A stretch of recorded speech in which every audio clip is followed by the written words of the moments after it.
नमस्कार, मैं हूं आशीष चित्रांशी और आप देख रहे हैं the news launcher. Uttar Pradesh में झांसी और झांसी में लक्ष्मीबाई मेडिकल कॉलेज में 10 बच्चे सिस्टम के निकम्मेपन, सिस्टम के भ्रष्टाचार की आग में झुलस कर स्वाहा हो गए। अब चर्चा सब जगह है कि मेडिकल कॉलेज में आग लगी है। योगी आदित्यनाथ ने मुआवजे का ऐलान कर दिया। लेकिन इस दुखद खबर का जो सबसे गंभीर पहलू है, उसके बारे में कहीं चर्चा नहीं होती। मरे हुए बच्चों की कैसे पहचान होगी? मरे हुए बच्चों की कैसे पहचान होगी? जिंदा जो बच्चे हैं, उनके माँ-बाप क्यों परेशान हैं? और योगी आदित्यनाथ की 3 रैलियां हैं और रोड शो है। चुनाव है, उपचुनाव है, वो ज्यादा जरूरी है। समस्या कहां पर आ रही है? जो 10 बच्चे झुलसे हैं, उन 10 बच्चों के 100 की हालत ऐसी है कि पहचानना उनको मुश्किल है। वो किसके बच्चे हैं, किनको सुपुर्द किया जाए, कौन अंतिम संस्कार करेगा, कुछ समझ में नहीं आ रहा है। अब जिन भी माता-पिता के, जिस भी परिवार के बच्चे वहां पर थे, वो इस दुविधा में हैं कि उनका कलेजे का टुकड़ा बचा या नहीं बचा। वो अभी भी एक उम्मीद में है कि हो सकता है बचे हुए बच्चों में से मेरा बच्चा कोई हो। अब जिंदा जो बच गए हैं, वहां पर दिक्कत क्या है? जो बच्चे जिंदा बचे हैं, उन बच्चों में जो टैग लगाया जाता है, ये नवजात एन एनआईसीयू था। जो नवजात बच्चों का आईसीयू होता है, इंटेंसिव केयर यूनिट, वो था ये। तो नवजात बच्चों की पहचान बड़ी मुश्किल होती है। जो बच्चे पैदा होते हैं, हम लोग क्यों कहते हैं कि जो नवजात बच्चा होता है, जब जन्म लेता है तो भगवान का स्वरूप होता है, क्योंकि तब वो कटने बटने वाले फॉर्मूले में नहीं फिट होता है। पहचानना, 4 नवजात बच्चों को रख दीजिए, आधे घंटे बाद उनको अदल अदल बदल दीजिए अगल बगल, तो पहचानना मुश्किल होगा कौन किसका बच्चा है ना, सामान्य तौर। तो इन बच्चों को जब नवजात वाले आईसीयू में रखा जाता है, तो उनको टैग एक लगाया जाता है, ताकि उनके माता-पिता के साथ उनकी पहचान जुड़ी रहे।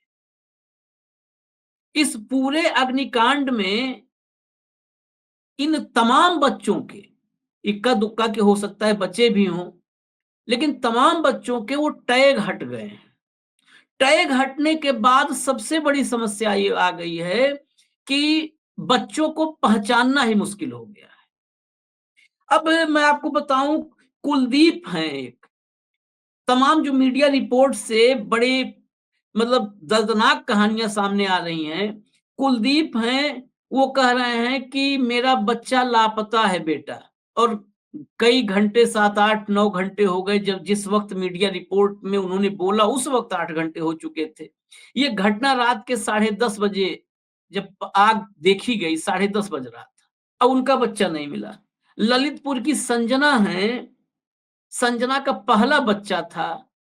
शायद उन लोगों में से हैं, उन बदनसीबों में से जिनका पहला बच्चा था, इस आग में दम तोड़ दिया। लेकिन उन बदनसीबों में से एक हैं जिन्हें कम से कम अपने बच्चे की पहचान पता चल गई है कि ये मेरा बच्चा है, नहीं रहा अब दुनिया में। बाकी तो भटक रहे हैं कि मेरा बच्चा कौन है।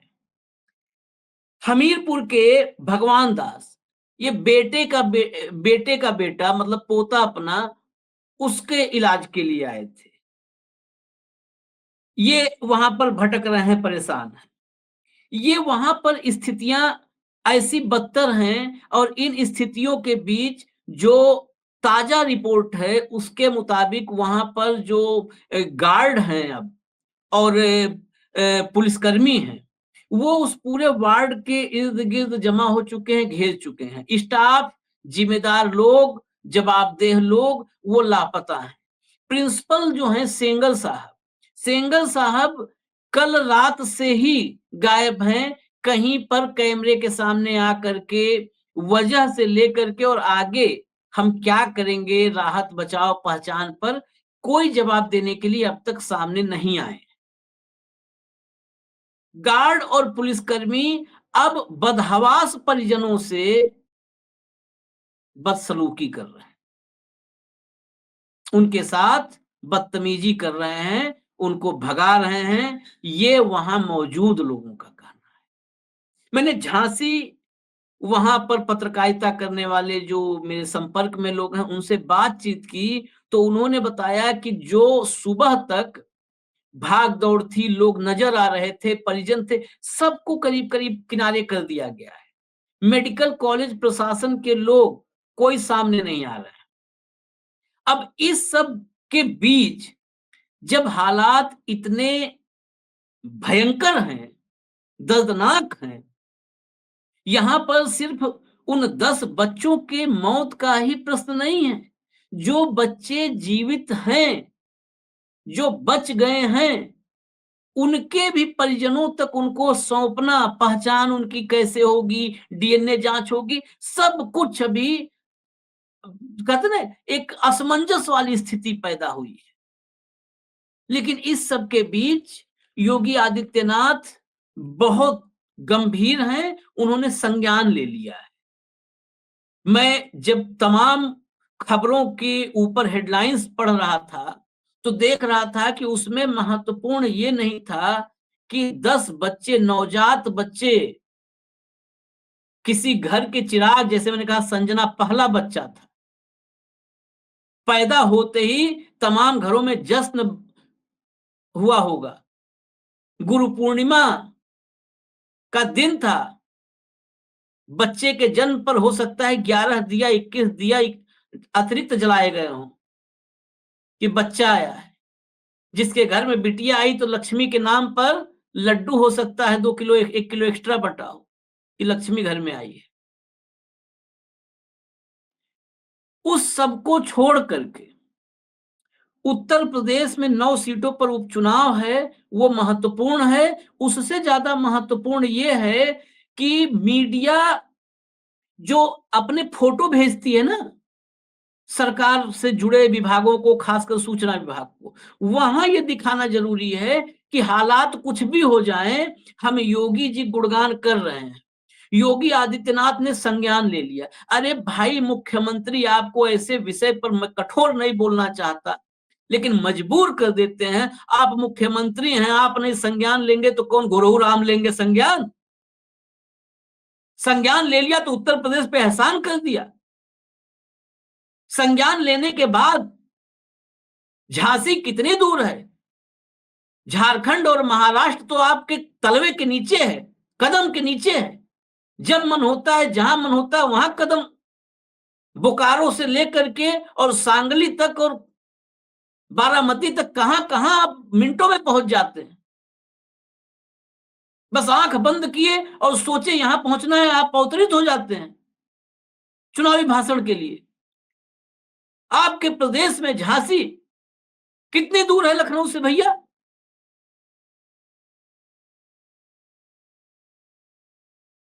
10 बच्चों की जान चली गई। सिस्टम के सिस्टम के लापरवाही और भ्रष्टाचार के भेंट चढ़े हैं ये बच्चे। वहां जाकर के उनकी खैरियत पूछ लें, किसी के आंसू पोंछ दें, किसी के कंधे पर हाथ रख दें, किसी के सर पर हाथ रख दें और गुनाहगारों को वहां मुर्गा बना दें, ये नहीं होगा। संज्ञान ले लिया, 5 लाख का मुआवजा दे दिया। जिंदगी की कीमत तय करना आप लोगों के लिए खिलवाड़ हो चुका है। अब कार्यक्रम सुन लीजिए जरा सभी, और मैं निवेदन करता हूं ताली बजाइएगा भक्तों की, चुनाव तो जीतेंगे ही आप, चुनाव तो जीतेंगे ही। कमेंट में बहुत सारे ट्रोलर्स आते हैं, लिखते हैं ना कि कितना भी चिल्ला लो, जीतेंगे तो योगी ही, जीतेंगे तो मोदी ही। मैं भी कर रहा हूं, जीतेंगे योगी ही, जश्न मनाओ, बच्चों की जान जाएगी, झुलस जाएंगे और नारे लगाओ जीतेंगे योगी ही। योगी आदित्यनाथ, जब उत्तर प्रदेश में इतना दर्दनाक कांड हुआ है, ये मामूली है नवजात बच्चों का दम तोड़ देना और पूरा का पूरा वार्ड स्वाहा हो जाना, भस्म हो जाना।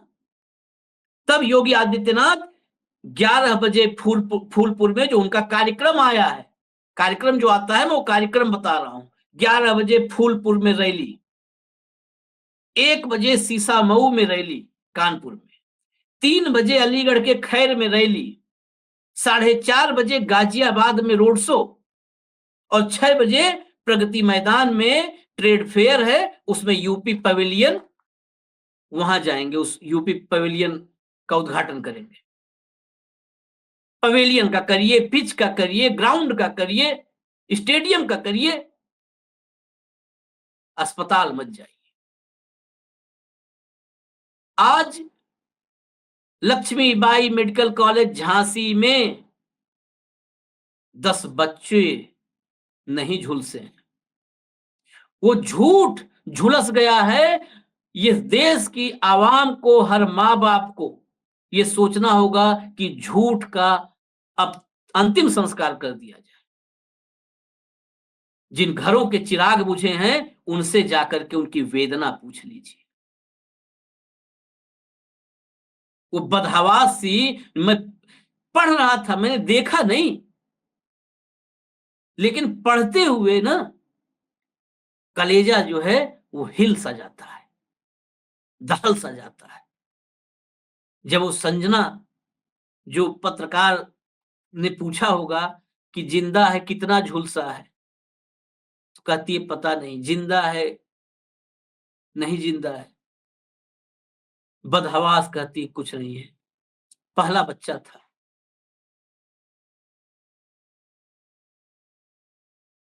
जो ये बच्चों को बचाने में नाम आ रहा है, ये नाम भगवान दास का आ रहा है, तो भगवान दास के साथ याकूब का आ रहा है। लेकिन शर्म तो आप लोग को आएगी नहीं। इतना संगदिल हो चुके हैं सियासतदान हमारे, इतने संगदिल हो चुके हैं कि भगवान दास और याकूब, अगर वहां पर इन नफरतियों के नारों में गए होते भगवान दास और जो है याकूब, तो 10 के बजाय संख्या कहीं और होती, कहीं ज्यादा हो गई होती। और अस्पताल, मैं जो भी बता रहा हूं प्रत्यक्षदर्शी जो वहां मौजूद थे उनके हवाले से छपी हुई चीजें बता रहा हूं, कोई मनगढ़ंत बात नहीं बता रहा हूं। उनके मुताबिक अस्पताल के डॉक्टर और स्टाफ ये पिछले दरवाजे से भाग निकले। उनका कहना है कि अगर ये नहीं भागते तो जैसे परिजन बचा रहे थे, वैसे ही अगर डॉक्टर और स्टाफ भी एक एक दो दो बच्चों को हाथ में टांग करके भागते तो हो सकता है और बच्चे बच जाते, हो सकता है ये संख्या 10 नहीं होती, हो सकता है एक भी नहीं होती, क्योंकि जैसे उन तीमारदारों ने, बच्चों के घर वालों ने, प्रत्यक्षदर्शी यहां तक कह रहे हैं कि कोई स्टाफ नहीं बचाया।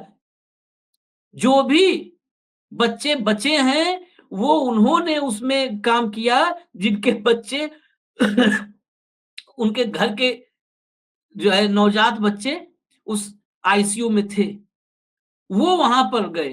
जिसके पास जो कपड़ा था, गांव देहात में गमछा होता है, गमछा में लपेट लपेट करके भगे। ये भगवान दास ने, जो भगवान दास की बात मैं कहा, भगवान दास ने बचाए हैं कई बच्चे। इनके बेटे का बेटा वहां पर था, इनके गले में जो गमछा था उसमें लपेट करके 3-4 बच्चों को लेकर के भगे। इस रिपोर्ट में मैं अभी सिस्टम पर और खामियों पे नहीं आ रहा हूं, मैं अलग से उस पर आऊंगा कि ये सेंगर कहां लापता है, कहां था अग्निशमन यंत्र, क्या मॉक ड्रिल हुई थी, कब मॉक ड्रिल हुई थी, कब सेफ्टी का ऑडिट हुआ था। ये मैंने पहले कहा ना, ये करप्शन, करप्शन की आग में जले हैं ये बच्चे। ये आग शॉर्ट सर्किट वाली नहीं, ये करप्शन वाली आग थी, ये भ्रष्टाचार की आग थी, ये लापरवाही की आग थी, ये निकम्मेपन की आग थी, ये सरकारी लाल फीताशाही की जो है आग थी। ये झूठे दावों की आग थी, उसमें 10 बच्चे झुलसे।